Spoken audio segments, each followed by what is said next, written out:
After they took the city of Jericho and moved inland, there was still a lot of work to do. The land was occupied, but this was the area God had promised he would give them. He had promised that if they diligently kept his commandments and followed him, that he would clear out the land and drive out the nations from the river Euphrates to the Mediterranean. They were warned that if they didn't do this, the people would be a constant thorn in their side. Sadly, they failed to heed the advice given them, and Judges 1 verse 28 says that they failed to utterly drive them out. They chose the course of ease, and they mingled and intermarried with the various heathen tribes around them. Soon heathenism and idolatry spread amongst the Israelites, and they served as captives in the land that had been promised them. The king of Mesopotamia, Eglon, king of Moab, the Canaanites and the Philistines all became oppressors of Israel. On each occasion, God raised up a deliverer: Othniel, Shamgar, Ehud, Deborah, and Barak. There was a cycle.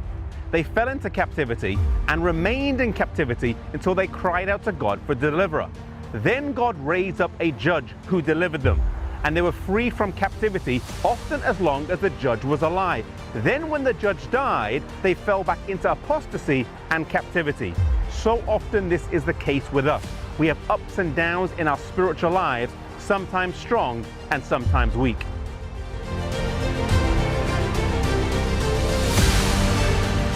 Before crossing the river Jordan into Israel, the Midianites had almost been wiped out. But a small number remained, and over time they grew, became powerful, and oppressed Israel for 7 years. God raised up Gideon to deliver his people. Gideon was hesitant to take on the call and asked God 3 times to show evidence that he was with him.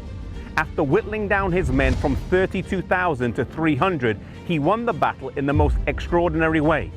God was making a point. I am the one who has the power. Trust me and not yourselves.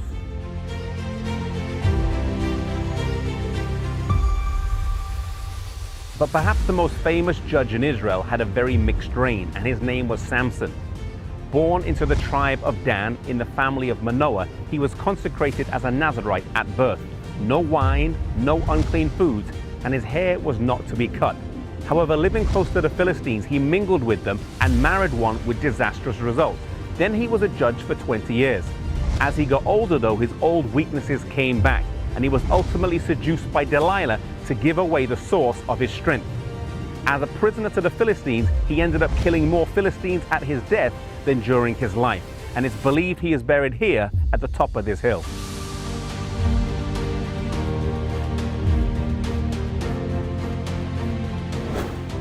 Many of the judges did have disadvantages.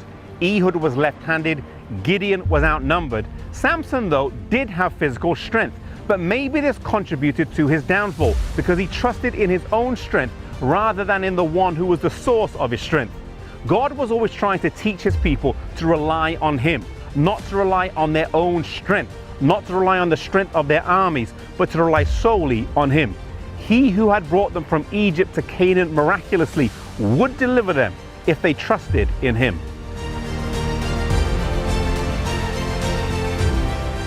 God wants us to have a consistent walk with him, not one that goes up and down all the time, but for us to learn to trust implicitly in him based on how he has led either us or others in the past. When we remember how good God has been to us, we can know and have the assurance that when we confront obstacles that seem insurmountable, such as the Midianites to Gideon, we can know that God has 1,000 ways to provide for us, of which we know nothing.